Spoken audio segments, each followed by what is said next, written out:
Nacional de Trabalho sobre Cognição Espacial e Estresse Hipochâmico. A planilha. Não tinha planilha aberta. Eu queria, em primeiro lugar, agradecer a organização do evento, a organização do Congresso em si, especialmente a Patrícia, pelo convite para nós participarmos deste simpósio. Na verdade, a Patrícia é uma colaboradora nossa, através com a ajuda da Andréia Presoto, nesse projeto nosso com Cognição Espacial de Moriquis, no Espírito Santo. E, na verdade, não era para eu estar aqui, mas a Carol, a Carolina do Universitário de Marcos, mas os alunos de doutorado às vezes aprontam para mostrar a nós que, na verdade, ela precisou, ela foi para um pós-doc na Geórgia, nos Estados Unidos, e por causa do bolso, da carta, etc., ela acabou tendo que sair numa época que não estava previsto, e sobrou para mim fazer a apresentação. A outra questão é o seguinte: alguns mais experientes sabem aqui, eu gostaria de desculpar, que nem sempre a gente entende com detalhes aquilo que nossos estudantes de doutorado fazem. Então, ela seria a pessoa ideal para fazer a apresentação desse trabalho. Existe alguns aspectos que nós ainda não discutimos suficientemente, mas também porque ela não finalizou as suas análises, tanto que ela foi para a Geórgia fazer o trabalho agora para finalidade, e algumas questões que nós ainda estamos resolvendo. Portanto, é um projeto nosso que está em evolução ainda, e esperamos dentro de um ano ter respostas mais claras sobre esse assunto. Mas de qualquer forma, é um assunto desafiador. Bem, o assunto deste projeto, ele envolve a questão do deslocamento, das decisões que os primatas têm que tomar para se locomover, para se encontrar no ambiente e explorar os diferentes recursos que eles precisam explorar, como alimento, água, locais para dormir, locais para descansar. E isso é fundamental, para os primatas, e os primatas aparentemente apresentam mecanismos, processos complexos de realizar, de atingir esses objetivos. É claro que eles sabem fazê-lo com eficiência, mas nós ainda entendemos pouco como os primatas decidem, utilizam rotas ou escolhas durante o seu processo de deslocamento no ambiente, especialmente no caso de primatas neotropicais, e especialmente primatas de florestas, primatas que trafegam num ambiente que, na verdade, é tridimensional. Então, nós estamos começando a aprender esse processo, alguns projetos têm sido feitos nesse sentido. Na verdade, a nossa inspiração, inclusive, foi o projeto, a tese de doutorado da aluna da doutora Patrícia, certo? A Andréia Presoto, com macacos prego, que também não é um bicho muito fácil de acompanhar na floresta, e nós estamos tentando fazer algo semelhante com os muriquis.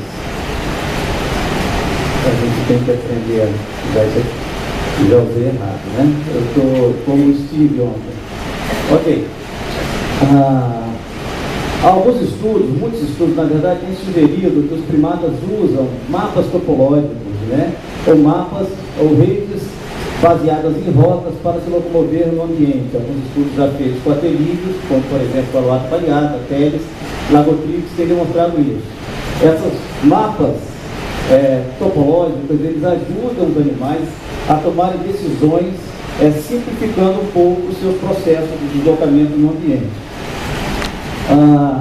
Na verdade, a questão de mapas topológicos é muito utilizada na robótica, e para, por exemplo, você instruir robôs a se deslocar no ambiente. Ele basicamente se baseia na existência de nós, no ambiente, e em percursos ou itinerários entre nós e os animais, ou os robôs, no caso, precisam saber percorrer. E em cada nó desse, você tem que ser capaz de tomar uma decisão. Às vezes o norte dá uma única opção, né, como vocês veem aqui, às vezes duas, você pode ir para lá ou pode ir para cá, e às vezes algumas situações mais complexas em que você tem que decidir entre várias opções. Mas são modelos, esse é um modelo bem simplificado, de mapa topológico, utilizado na robótica, que tem sido utilizado também pelos biólogos para tratar a questão da locomoção dos primatas. E sobre os muriquis, quer dizer, nós achamos que os muriquis, eles são um bom modelo para estudar essa questão da locomoção, da orientação em primatas. Primeiro que eles se organizam em grupos de médio a grande tamanho. Isso facilita um pouco a localização e o acompanhamento dos animais na natureza. Por exemplo, quem acompanha calibripídeos sabe que é um pouco mais complexo, às vezes eles desaparecem simplesmente de um minuto para o outro. Outra questão são primatas conspícuos, né? Quando eles estão em locomoção, eles são relativamente fáceis de serem localizados porque fazem barulho e são mais fáceis então de acompanhar.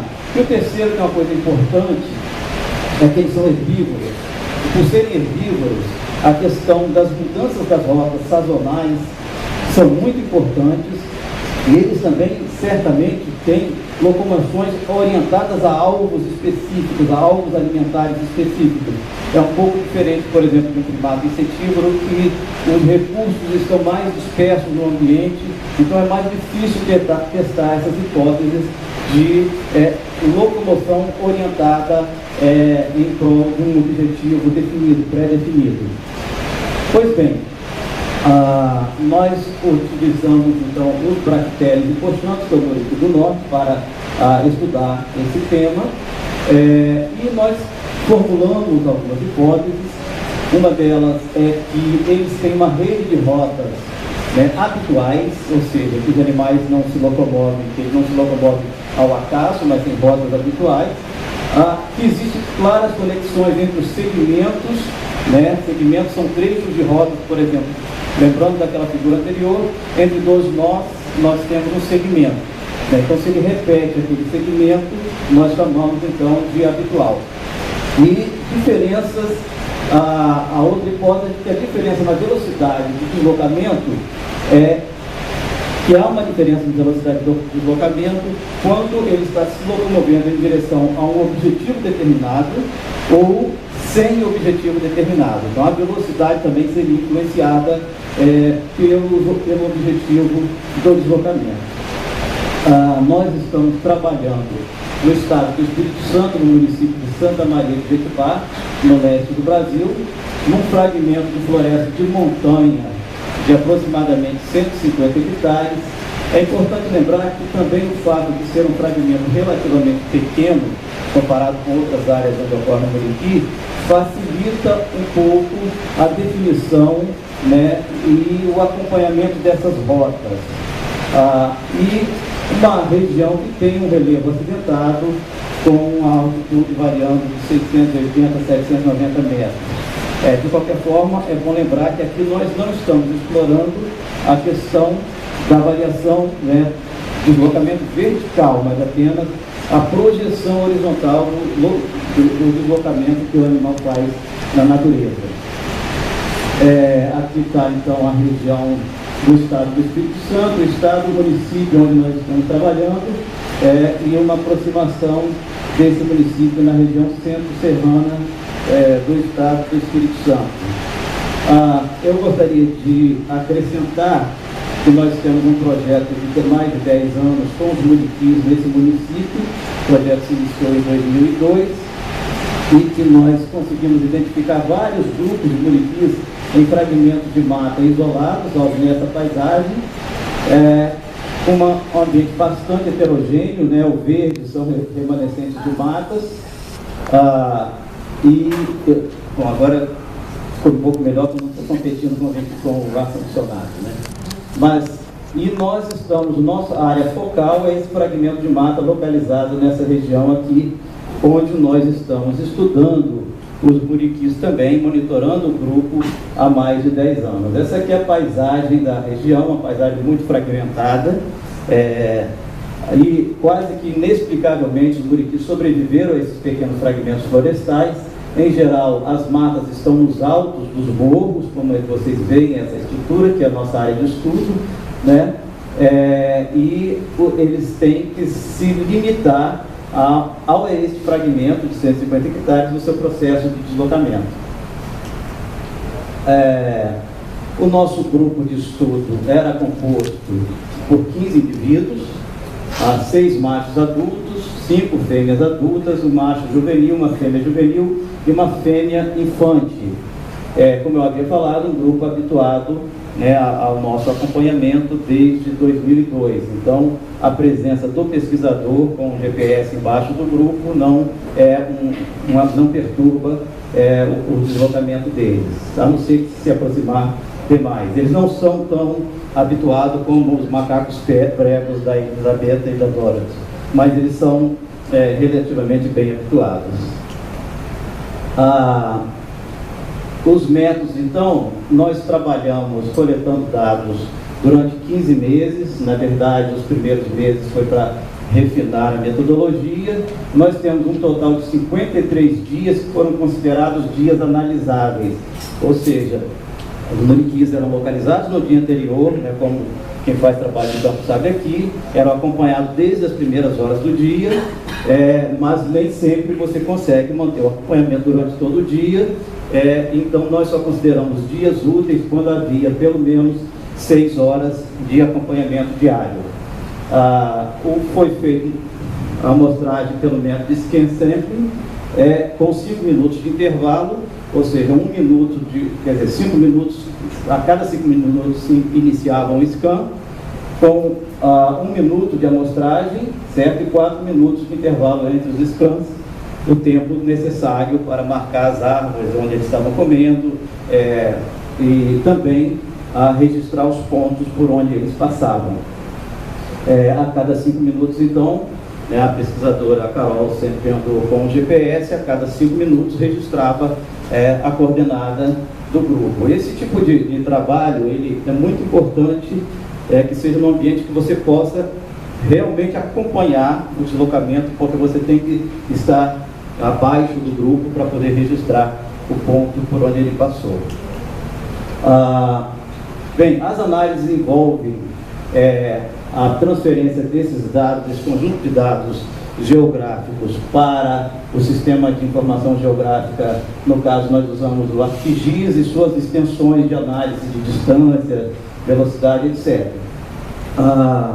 Nós marcamos rotas diárias desses muriquis, né, e fomos sobrepondo essas rotas para formar rotas mensais, e depois analisamos com base no que nós chamamos de 2 vezes repetição e 4 vezes repetições, ou seja, rotas que foram usuais e repetidas pelo menos em 2 meses, e rotas que foram habituais e repetidas pelo menos em 4 meses. A outra análise, então, além do traçado das rotas, é a velocidade de deslocamento, ou seja, a velocidade foi comparada quando havia objetivos claramente definidos, alimentação, descanso, sítios de dormida, e quando não havia objetivos claros, ou seja, o critério de 10 minutos sem chegar a um ponto específico definia um sem objetivo. E usamos plataforma R e Minitab para fazer as análises estatísticas.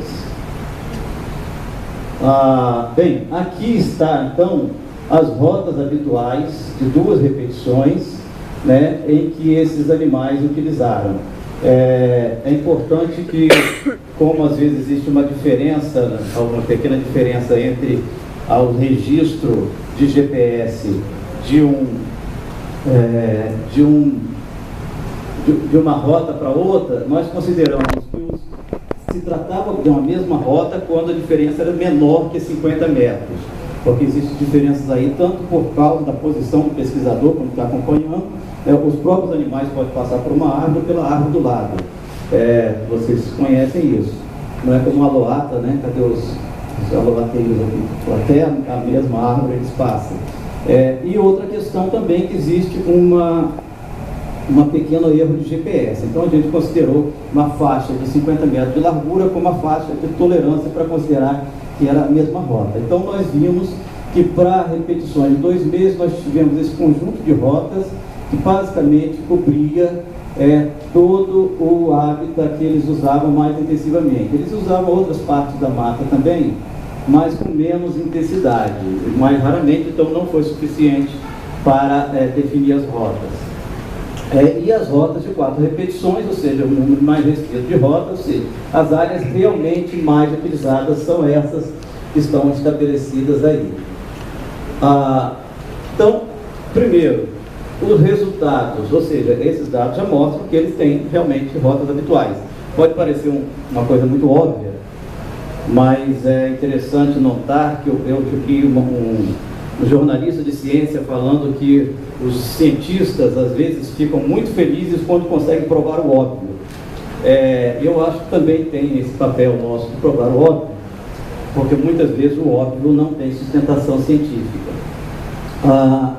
Outra questão, então, em termos de traçadas as rotas habituais, a pergunta era: os sítios de dormida, os sítios de alimentação, eles estão próximos dessas rotas habituais? Então, os sítios de alimentação, as fontes de alimentação, na verdade, as árvores que eles comeram, das 358 que foram marcadas, 62% estavam numa faixa de 25 metros, né, e 83% na faixa de 50 metros.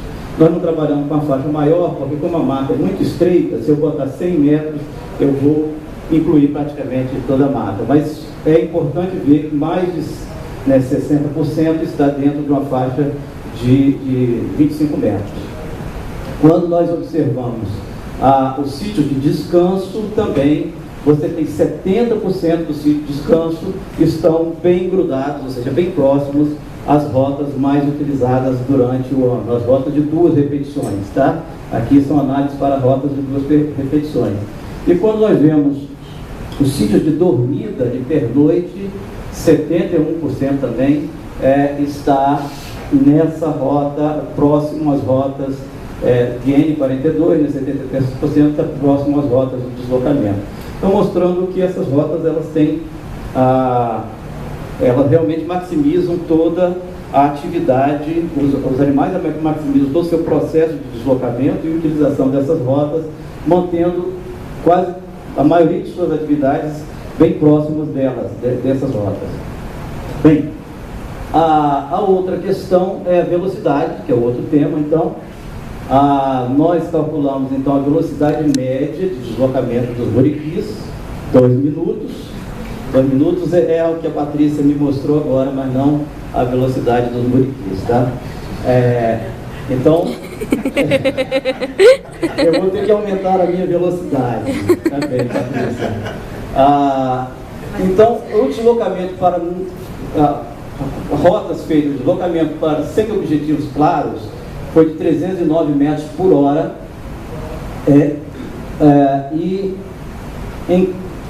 Quando se tratava de objetivos definidos, árvores de alimentação, por exemplo, era 180 metros por hora, quando o animal já estava dentro do campo visual, que é menos de 30 metros. De 30 a 50 metros, 442 metros por hora, e 50 metros ou mais, 517 metros por hora. Isso aqui é interessante, que mostra que à medida em que ele se aproxima do seu objetivo, do seu alvo, ele aumenta a velocidade, claramente. Então, a mesma coisa acontece com o sítio de descanso, né? Que ele aumenta a velocidade na medida, quer dizer, ele diminui, tá? Desculpa, eu falei ao contrário, né? Então, dentro da distância visual, a velocidade é de 180 metros por hora, e quando ele está acima de 50 metros, 586 metros por hora. E aqui a mostrando então a comparação em termos de fontes de recursos alimentares versus sem objetivo. Então, mostrando a velocidade dele. Então, no caso de sem objetivo específico, a velocidade é maior do que quando ele está com o alimento no campo visual. Também, da mesma forma, aqui ela colocou ao contrário, não, tá, aqui que está ao contrário, é outra figura, essa está correta, tá? Sem objetivo também a velocidade menor do que quando o campo, o objetivo é definido. Então, a principal conclusão dessa parte aqui é uma velocidade maior quando ele se desloca em função de objetivos previamente definidos. Eles sabem, a gente supõe que eles sabem que vão para um local que tem o recurso que eles estão buscando, né? A mesma coisa é mostrada aqui no caso de fontes de alimentação, né? Com a diferença, no caso apenas deste quadro, os outros, na verdade, mantêm a distância, a velocidade maior. Eu tenho que correr, né, Patrícia? E também para os itens, para sítios de dormidas, né, pernoite, você tem uma diferença entre velocidade de deslocamento quando há um objetivo claro e quando o objetivo não está claramente definido. Bem, os principais resultados, então, que nós temos aqui a apresentar é que os dados suportam a hipótese que os muriquis, eles se locomovem usando rotas previamente definidas, ou seja, rotas habituais, né?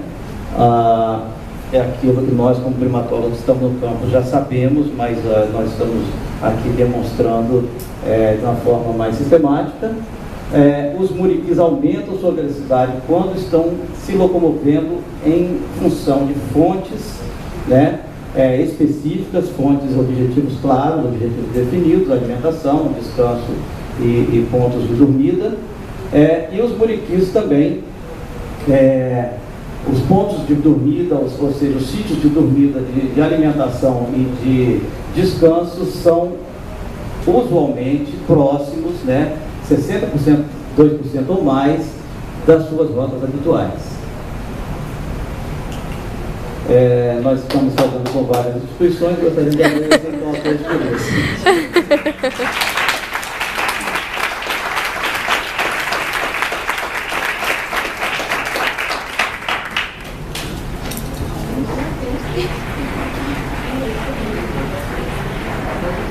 Temos tempo para 2 perguntinhas.